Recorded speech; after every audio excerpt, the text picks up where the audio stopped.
Good morning, fourth grade. Mr. Harris again here with a lesson for you all. Today we're going to be focused on the structure of fiction text. The structure of fiction text. Alright?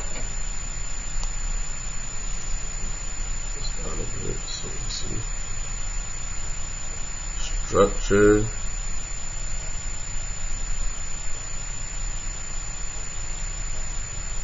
fiction.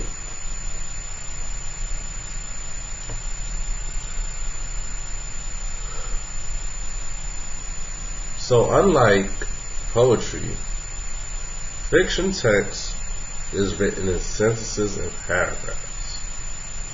So as we were able to identify that poetry is written in stanzas and lines, when we see sentences and paragraphs, that's one of the first indicators that a work of writing may be fiction text.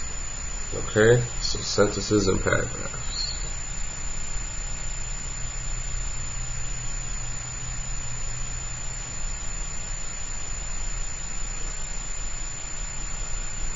That alone isn't enough to tell us whether or not it's fiction or non-fiction, because non-fiction texts are also written in sentences and paragraphs. Oftentimes, if we look at our first line, we have an indicator to whether or not our text is fiction or non-fiction. If we see a sentence starter, like in a long time ago, or once upon a time, or in a land far away, that is typically our indicator that our genre is fiction.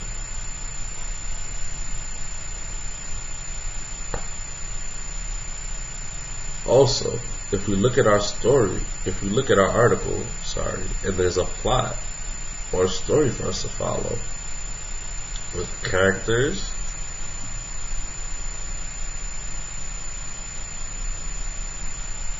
problem, solution, and a lesson learned,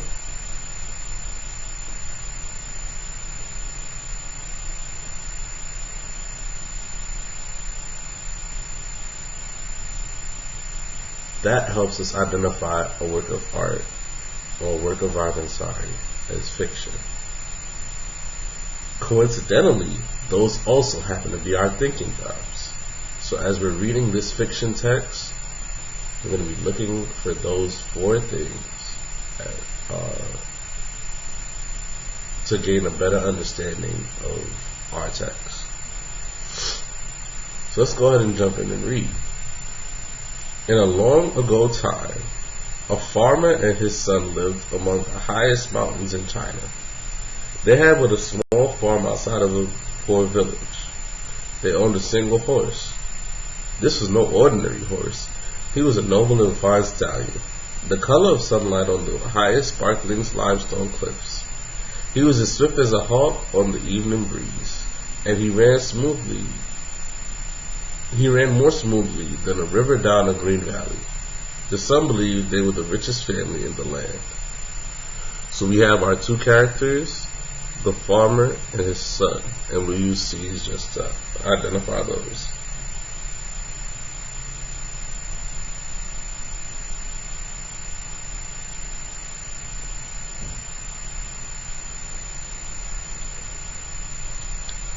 And we're going to write that the family owned a horse. One morning, the son woke up with a feeling of dread. He rushed out to the barn, only to find the stable empty. Their horse had run away. The neighbors heard the news, and they shook their heads as they looked at their feet. Surely this is the worst luck we have ever seen, they all agreed, to lose such a fine animal. The son cried out in sadness. So here we can write, lost their horse.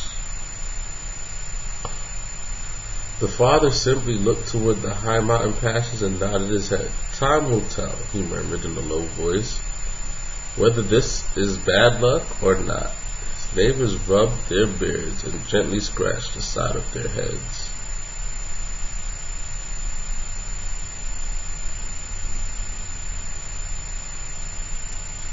So here we have our problem. I'll write it right under here.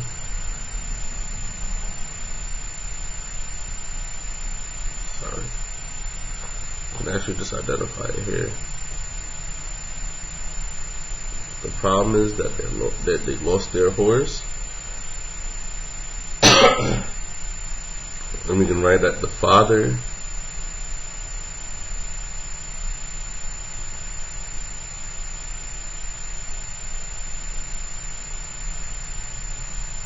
does not seem to mind. To everyone's surprise, the stallion returned. He was not alone. Trailing behind the stallion was a lovely and fine-boned mare. She was wild and spirited, but she followed the stallion wherever he went.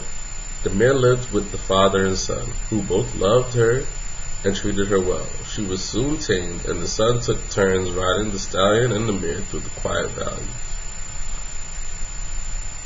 Stallion returned with a mare. The neighbors all agreed that the father and son were the wealthiest and luckiest family in the village. 2 fine and strong horses. You must be very happy with your good fortune.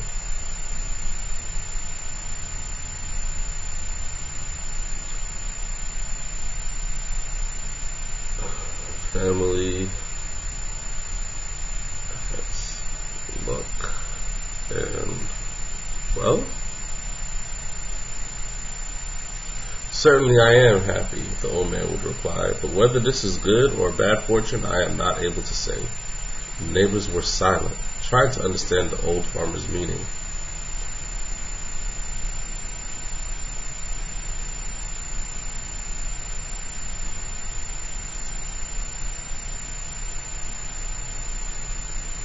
Here we have the same things before. The father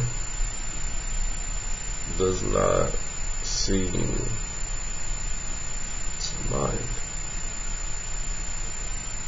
Later that spring, the son was racing the horses down a dusty path. At a sudden turn, the boy fell and broke the bones of both legs. The pain was great, and the boy was tended by the village doctor. When the bones were set, the doctor paid. The neighbors came to the farmer's home. Such terrible luck, they said. We are sorry for your family's misfortune. So the boy was hurt. The boy is alive after all, the old farmer said quietly. He is young and his bones will heal. It is too soon to know if this accident is bad luck or good. The neighbors had by now grown used to the farmer's strange way of looking at the world. They simply nodded their heads as they stroked their beards.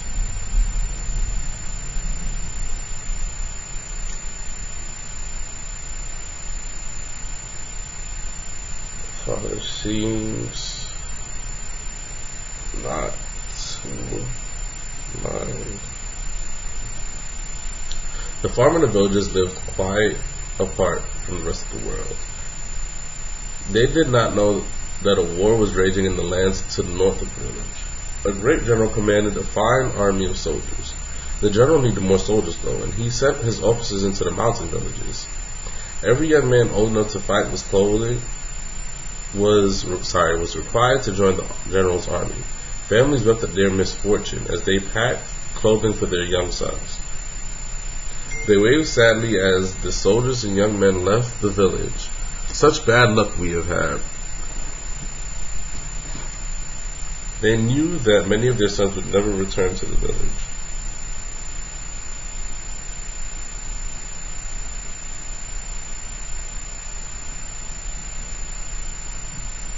Here we can write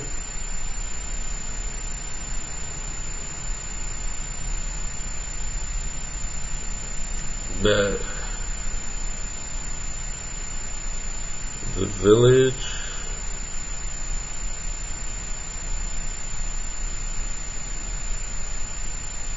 would lose their sons to the war. The farmer's son lay in bed with his broken legs, unable to fight or march. He was still at home while the other boys were marching to war. The farmer sat by his son's bed, looking out the window. His gaze stopped on the two horses standing under a cherry tree. They were grazing on fresh green grass. The light of the morning danced through every leaf on the tree and sparkled on the shiny coats of the two horses. The old farmer smiled to himself. So here we have our solution to the story. The farmer's son doesn't have to fight the war. And our lesson learned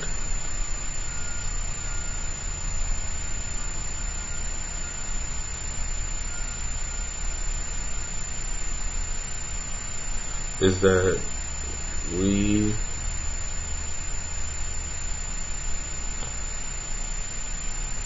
should not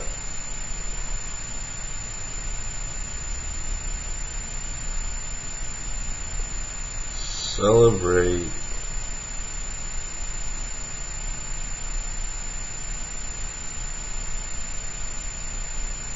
or mourn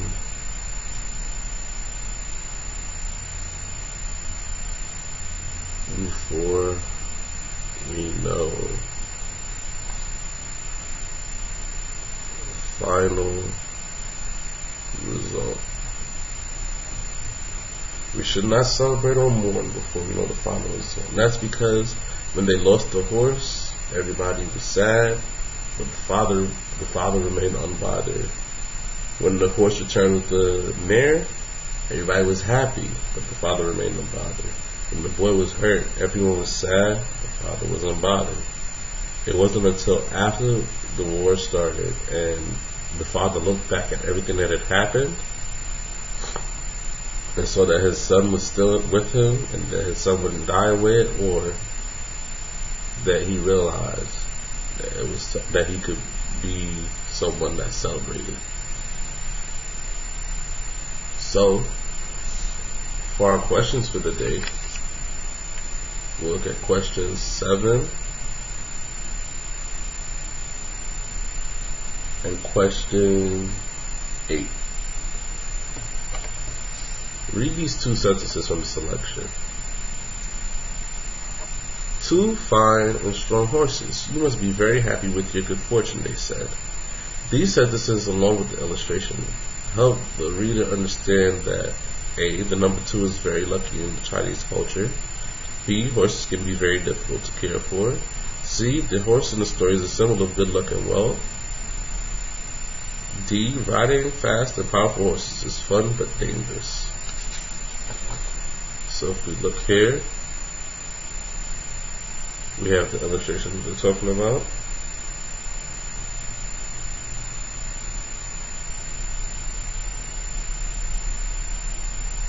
Answer choice A.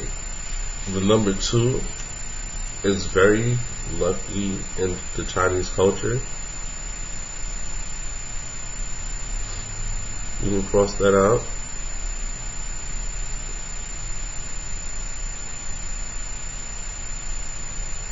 Because prior to that in the story, they assumed that the father had a lot of wealth because he already had one horse. Horses can be difficult to care for. The sentence doesn't suggest that at all. The horse in the symbol is a symbol of good luck and wealth. Put a question mark next to that for now, because now he has 2 horses and they say you must be having very good fortune, as well as just having this horse with the symbol next to it.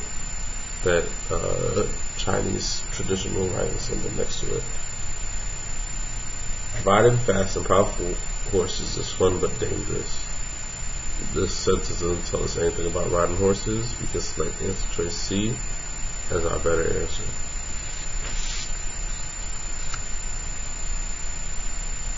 Next, it says, read these sentences from the selection. He was a noble and fine stallion, the color of sunlight on the highest sparkling limestone cliffs. He was as swift as a hawk on the evening breeze, and he ran more smoothly than a river down a green valley. From this description, the reader can tell that the horse is F, hard to control, G, is fast and easy to ride, H, enjoys grazing on the green grass beside the river, J, will cause harm to the boy and his family.